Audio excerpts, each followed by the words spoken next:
Hello everyone. In this video, we are going to discuss about the exception handling in Python.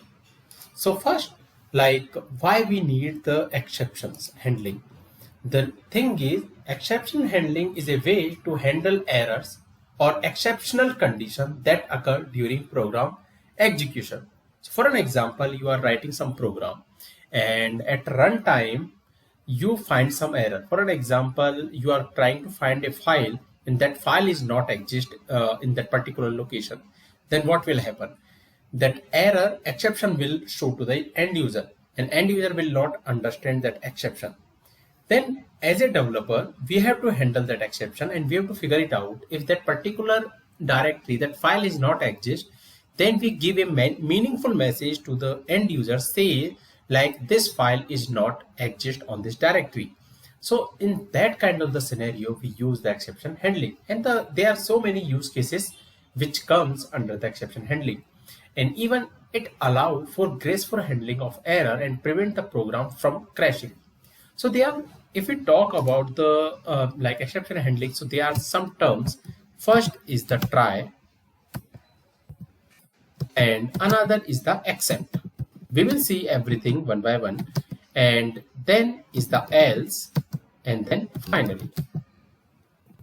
So these are the terms through that we create the application. So let's understand it with an example only. So what I'm going to do first, I'm writing one program. So how we write?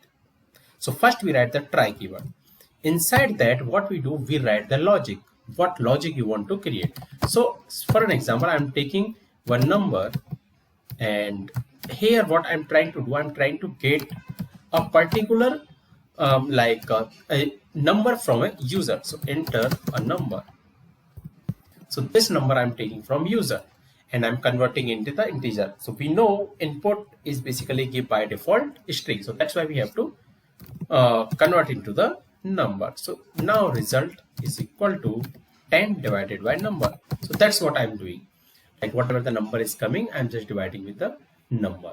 So this is the logic which I am having currently.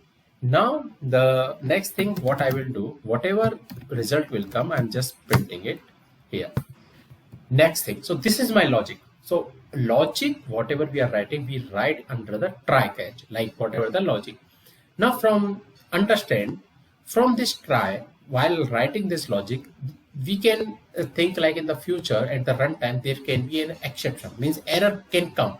So what I will do, I will write the except, means if there is any error. Now error is also many types. For an example, if we know the type of the error, for an example, there can be a value error, means let me write this. What is the value error? Means if, for an example, here in the number, instead of giving enter a number, I just give the string. So that error called the value error. So we know. So these are the specification of the value number. So let's write here like this is not a number, because we know this indicate value error indicate like this is not a number. So we know, that's why we can write this specific message. Another error, what can be? I can divide it by 0 also. So I will write another except, and here I will say 0 division error, because we know this error also. So that's why we can write it like print here what message I can give.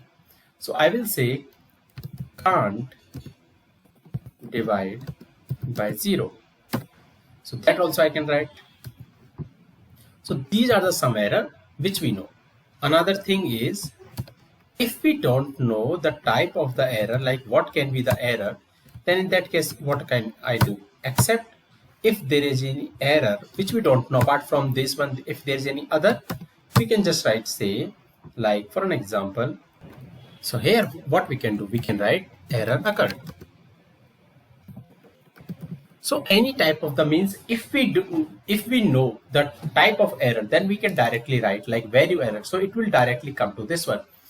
And if it is 0 divided on error, then it will directly come to this one. If we don't know like what kind of the error can come, so we can directly like this, like it will give the error. Apart from these, we have the name error and there are other error as well. So these are the things which we handle. So this is about the try and except. Now the next thing is the finally. But before that, we have one more is else. So for an example, I'm writing else. Here, what it will tell, like print. So what I can do here, let me put F, and here I will write this result is. So here if I want to print result, let's print the result. So here what I'm doing, I'm just printing the result, whatever that means. If there is no exception, then it can print the result also. And there is a one more thing is the finally. So let me put it first. Finally. So what is the use of finally? So finally is generally we use it for an example. We want to execute some code. Either exception comes or not come. But that particular code we want to execute. So those kind of the things we write under the finally. For an example, we are connecting to the database. What we do for connecting to database, first we have to open the connection, and then we need to close the connection is also. So close the close the connection is mandatory. Either exception comes or not come. So in that scenario, we put such kind of the logic under the finally. So finally is always execute. Either exception comes or not comes. So in that kind of the scenario, finally is also important. So this is the code which we have written. So what we have written so far, we have written the try. Inside that we have written logic. Some error we know, so we have written this way. So we have to write the except and the type of the error. If we don't know the type of the error, then you can just write like this, like except, then print, and in the else we are doing, and then finally. So let's run this. When I'm running, it is giving me a number. So what I'm giving, I'm just giving 2.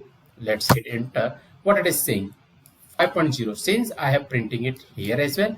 And if there is no error, then I'm doing this also. Means I'm just printing here. Since it is giving 5.0, because I'm not converting into the like these things, I'm not converting into the integer. So that's why it is coming. And then execution complete. You can see it is any case this particular finally logic always call. Other thing, let me rerun it again. Here now I will give a string like .NET. So when I will hit enter, what it is giving? This is not a number. This is not a number means it is going in this value error. We know it is not a number. That's why we have written value error and it is giving error. But still you will see execution complete. Means that finally is executing in that case also. If I will take another scenario, means if I will try to delete it with the 0, and when I will give, it is saying can't divide it by 0, means it is going under this one. So this is the way what we can do, like we can manage our exception handling in our case. When it is going in any exception, we are seeing it is not coming in the else part. So this is the way we handle the exception. So try block of code to try which may raise an exception. Basically we write the logic here which we think it can come the error. In that case we write it. So the exception handling is used to manage runtime error such as file not found, invalid user input, divided by 0, and so that kind of scenario we write it, and it helps us in the writing a robust and error tolerant programming. In the advanced about the exception handling, we will discuss in the coming videos where we will see a real-time example with all these things. So that's it for this video. If you have any question and doubt, please comment. Thank you.